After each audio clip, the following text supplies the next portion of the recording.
Bom dia na paz do Senhor Jesus Cristo. Como vai você? Eu estou bem, graças a Deus. Hoje, domingo abençoado, primeiro domingo do mês de abril, mês de bênçãos, vitórias e milagres sobre as nossas vidas, eu creio. Estamos aqui com um solzinho bem forte já, algumas nuvens, mas o sol está bem forte hoje. Bom de tomar banho de piscina, bom de passear, tomar um sorvete, né? Que maravilha. E o que você tem planejado para hoje? Espero que coisas boas, amém? Nós vamos falar uma palavra hoje de suma importância. Vamos falar a respeito, né, do nosso corpo ser o templo de Deus. E a palavra para nós hoje está em 1 Coríntios 3:17, que vai dizer: o templo de Deus é santo, templo esse que sois vós. Então, Paulo está dizendo que o templo de Deus é o nosso corpo, nós somos o templo sagrado do Senhor. Isso vai nos ensinar, né, a respeitar o nosso corpo, a santidade, né, do nosso corpo. Mas vamos aqui sem demora para nossa palavra do dia, né? As bênçãos que Deus tem para nós nessa carta especial que o Senhor fala conosco todas as manhãs e nos fortalece espiritualmente. Vamos ver aqui, Efésios 5:14. Meu gatinho faz arte, meu Deus, tá vindo lá da rua. Efésios 5:14. Vamos ver a promessa do Senhor. Vai nos dizer o seguinte: por isso é que foi dito: desperta, ó tu que dormes, levanta-te dentre os mortos e Cristo resplandecerá sobre ti. Então essa é a promessa de Deus para nós, para que nós venhamos despertar, né, do nosso sono espiritual, estarmos despertos, vivos, né, para que Cristo esclareça sobre nós a vontade dele, né, que ele nos diga o caminho a seguir, como devemos agir, né? Então é importante que nós venhamos fazer, né, essa vontade do Senhor para que se cumpra essa promessa do Senhor para conosco. Amém? Então vamos lá, vamos ler o nosso texto de hoje, 1 Coríntios 3:17. O templo de Deus é santo, templo esse que sois vós.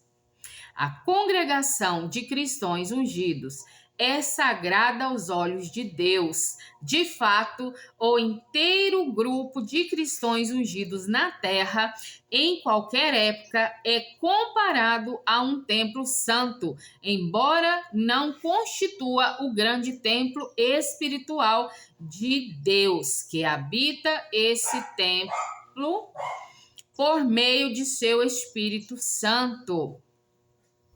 O apóstolo Paulo escreveu: em união com Cristo, o edifício inteiro, sendo harmoniosamente conjuntado, desenvolve-se num templo santo para Deus. Em união com ele também vós estáis sendo edificados juntamente como lugar para Deus habitar em espírito. Ai, que susto, meu Deus. Gente, tive que dar uma pausinha aqui no vídeo. A ponta da mangueira se soltou, né? Aquele gatilho que a gente regulariza a água, ele se soltou e começou a jogar água da parede. E me deu um susto danado. Eu fiquei assustada pensando, o que é isso? Ai, Deus, foi um susto, mas graças a Deus não era nada.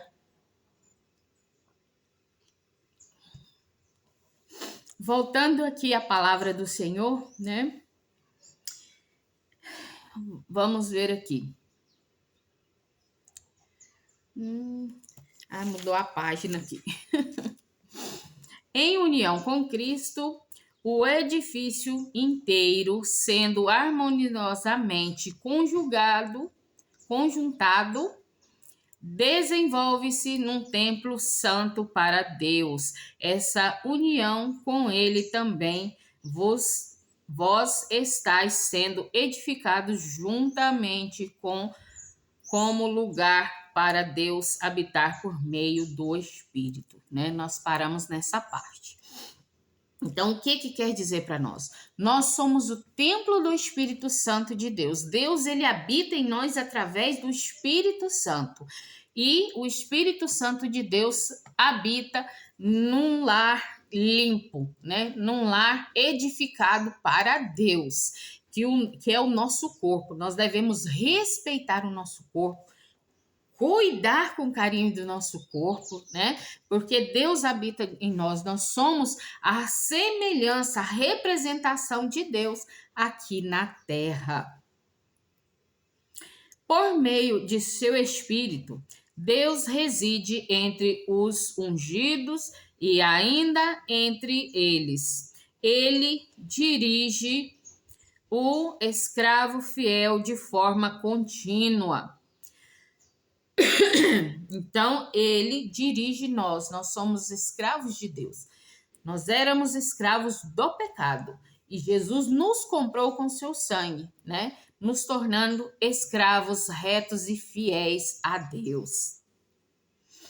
As outras ovelhas apreciam o privilégio que têm de estarem associadas com a classe do templo, né? Então, vai nos dizer, a palavra de Deus vai nos dizer sobre o povo de Deus, escolhido por Deus, a nação escolhida por Deus, que são os israelitas. E nós compomos as outras ovelhas, né? Nós somos as ovelhas que decidiram seguir o Mestre Jesus, né? Por isso somos chamados de outras ovelhas, né? Não somos judeus no nascimento, mas no coração, né? Que maravilha. Palavra de Deus poderosa hoje, dizendo que nós somos, né, o templo do Senhor. Que maravilha. Então vamos ler aqui o título da nossa mensagem de hoje, que está escrito assim. 1 Coríntios 3:17. Se alguém destruir o templo de Deus, Deus o destruirá, porque o templo de Deus, que sois vós, é santo. Então, Paulo está dizendo que o nosso corpo é o templo de Deus, e se nós destruirmos o templo de Deus, que é o nosso corpo, Deus vai nos destruir também, né? De que forma?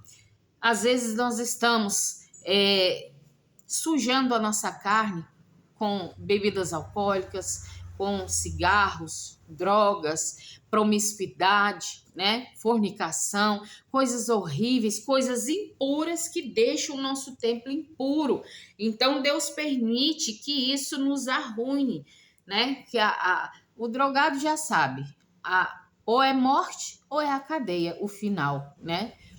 O que fuma também cigarro, o final pode ser uma morte trágica, né, por um câncer, porque nós sabemos que isso causa essa doença terrível, né? Então, cada das ações que nós fazemos, né, se a gente namora fora do casamento, vai ali desprotegido, pega uma doença, traz uma doença para casa, né, uma complicação.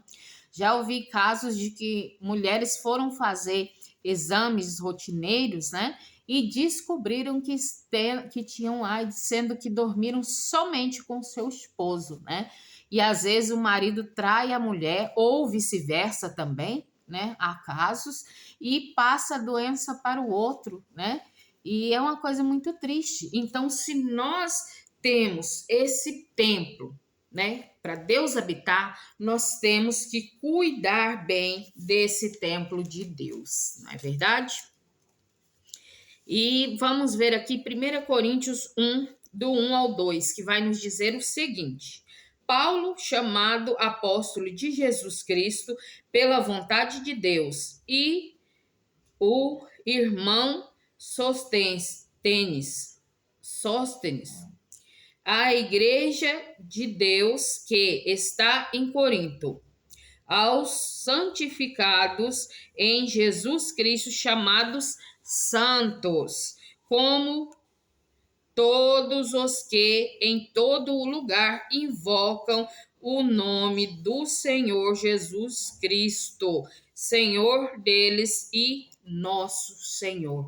Então, nós somos o templo para que Deus venha habitar em nós e nos direcionar, né? Nos dirigir o andar da nossa vida.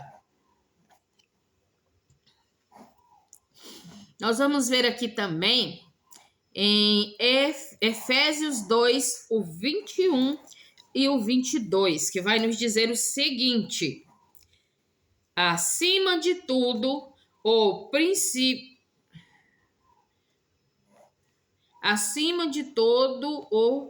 principado, poder, potestades, domínios e de todo o nome que se nomeia, não só entre século, mas também no vindouro, e sujeitou todas as coisas a seus pés, e sobre todas as coisas o constituiu como cabeça da igreja. Então, né, Paulo foi constituído, né, ali o cabeça da igreja, né? Jesus. Jesus foi constituído, estou invertendo aqui as palavras. Jesus foi constituído, né, o líder, né, o nosso provedor, o cabeça da igreja, né, para nos conduzir em verdade e em justiça. Nós vamos ver aqui também 1 Pedro 2, do 4 ao 10, que vai dizer o seguinte: e chegando-vos para ele pedra viva, reprovada na verdade pelos homens, mas para com Deus eleita e preciosa.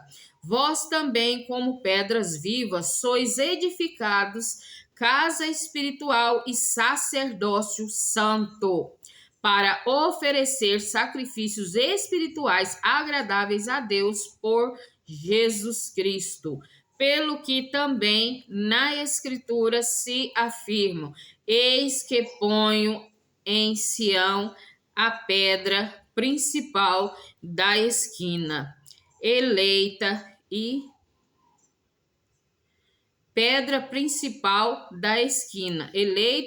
preciosa.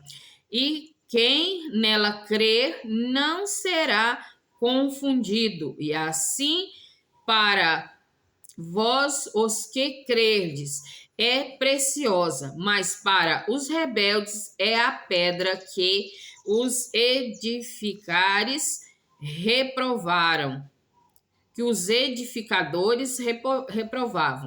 Essa foi a cabeça da esquina. E uma pedra de tropeço e rocha de escândalo para aqueles que tropeçam na palavra, sendo desobedientes para com o que também foram designados. Mas vós sois a congregação eleita e sacerdócio real, a nação santa, o povo adquirido, para que anuncieis as virtudes daquele que nos chamou das trevas para a sua maravilhosa luz. Vós que em outro tempo não eres povo, Mas agora sois povo de Deus, que não tinhais alcançado misericórdia, mas agora alcançou misericórdia. Então, aqui está dizendo, né, que Cristo fundou a igreja, né? E nós somos o templo do Espírito Santo. Nós fomos escolhidos e resgatados para quê? Para fazer a boa obra do Senhor, né? Fomos separados, né? Para que edificasse as boas novas de Deus, para que nós fôssemos, né, representantes de Deus aqui na terra, né? E poder falar ao nosso próximo desse Deus poderoso, desse Deus maravilhoso e também, né, falar todas as maravilhas que esse Deus faz por nós. Que Deus maravilhoso, né? Louvado seja, engrandecido seja o nome de Deus. Nós vamos ver aqui também em 2 Coríntios 6, o 16, vai nos dizer o seguinte: e que consenso tem o templo de Deus com os ídolos? Porque vós sois o templo do Deus vivente, como Deus diz: neles habitarei e dentre eles andarei. Eu serei o seu Deus e eles serão o meu povo. Então Deus está aqui dizendo, né, que ele nos estabeleceu como templo para a morada dele, né? Ele quer habitar em nós, ele quer viver conosco, né? Quer que nós sejamos o templo dele. E o que tem a ver o templo de Deus com os ídolos, né? Com as coisas erradas, com as coisas terrenas? Nada, não tem nada a ver. Então, onde o templo é habitado por Deus, não pode ser habitado de outra forma, né? De outra maneira. Temos que mudar os nossos hábitos para estar na presença do Senhor sempre, né? Fazendo a vontade dele. Isso é maravilhoso. Nós vamos ver aqui também Mateus 24, do 45 ao 47, que vai nos dizer o seguinte: quem é, pois, o servo fiel e prudente, que o seu senhor constituiu sobre a sua casa, para dar o sustento a seu templo? Bem-aventurado aquele servo que o seu senhor, quando vier, achar servindo assim. Em verdade vos digo que o porá sobre todos os seus bens, né? Então essa é uma promessa de Deus para nós. Se Jesus voltar e nós estivermos aqui, né, fazendo a vontade dele, cumprindo a vontade do Senhor, o que vai acontecer? Nós vamos receber galardão do Senhor, né? A palavra vai dizer que vamos reinar juntamente com Cristo. Olha que maravilha para nós, né? Hoje nós estávamos aqui ministrando a palavra do Senhor e futuramente, né, governando junto com Cristo. Olha que maravilha, né, para nós. Que bênção. Vamos ver aqui agora em João, deixa eu ver aqui, João 10:16, que vai nos dizer o seguinte: ainda tenho outras ovelhas que não são deste curral. Também me convém juntar estas, e elas ouvirão a minha voz, e haverá um rebanho e um pastor.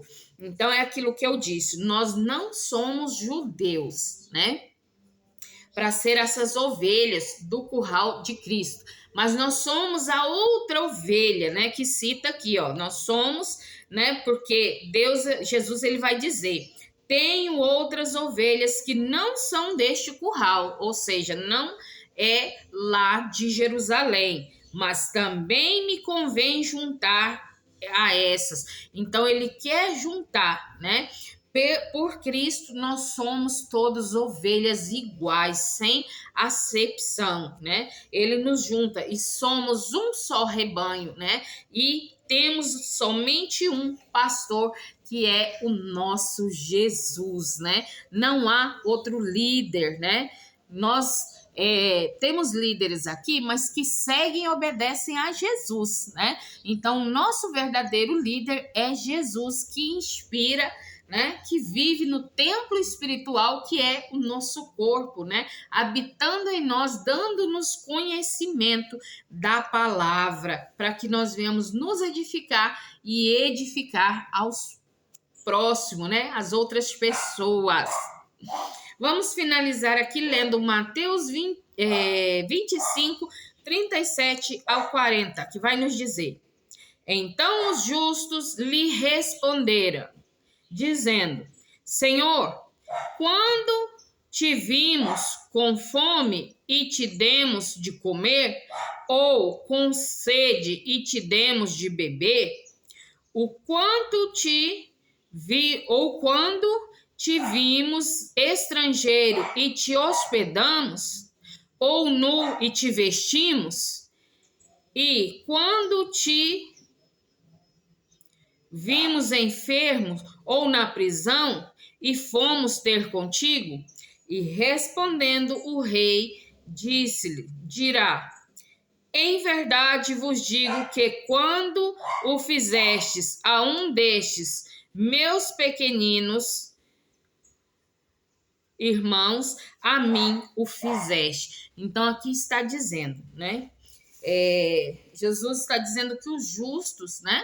Quando Jesus voltar, eles vão dizer: Senhor, porque ele diz aqui, né? Eu tive sede e me deram de beber, né? Eu tive fome, me deram de comer, e assim por diante. Então eles falam: mas onde, Senhor? Eu não me lembro, né? Que a mente deles estavam voltada ali para as coisas terrenas. Falaram: nunca visitei o Senhor na cadeia, nunca dei um remédio com. Acho que Jesus nem nunca adoeceu, né?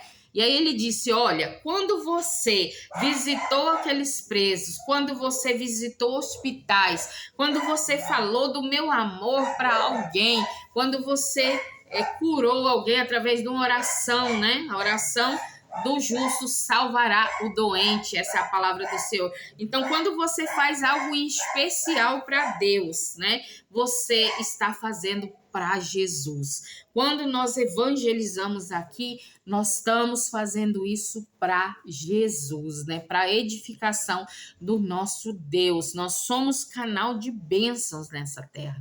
Gente, tudo tem dois lados, né? O lado bom e o lado ruim. Então, nós precisamos abandonar o lado ruim e exaltar o nosso lado bom, né? Nós devemos viver em espírito e em verdade. Sabe por quê? A palavra do Senhor, ela vai nos dizer que nos últimos dias os crentes iriam viver pela fé, né? As pessoas iam viver pela fé que elas têm. E não é diferente hoje, não, né? Nós vivemos pela fé. Sempre o meu esposo fala: nossa, como nós vamos fazer para resolver esse problema que nós estamos vivendo? Eu digo: meu bem, Deus proverá, né? Nós vivemos pela fé. Mesmo que as circunstâncias são contrárias, a gente não vê saída, nós buscamos a Deus e Ele nos traz a saída, né? Então, seja o que você estiver passando, ore, busque a presença do Senhor e Ele vai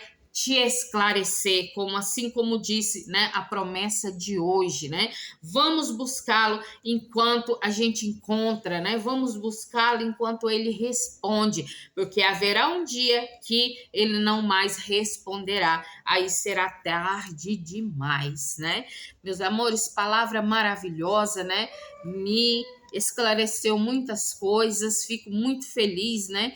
Cada dia eu aprendo, né? Nós aprendemos junto com essas palavras maravilhosas, essas nossas meditações. Meus amores, vou ficando por aqui. Peço vocês que continuem me ajudando, curtindo, compartilhando, se inscrevendo, comentando, deixando seus pedidos de oração, né?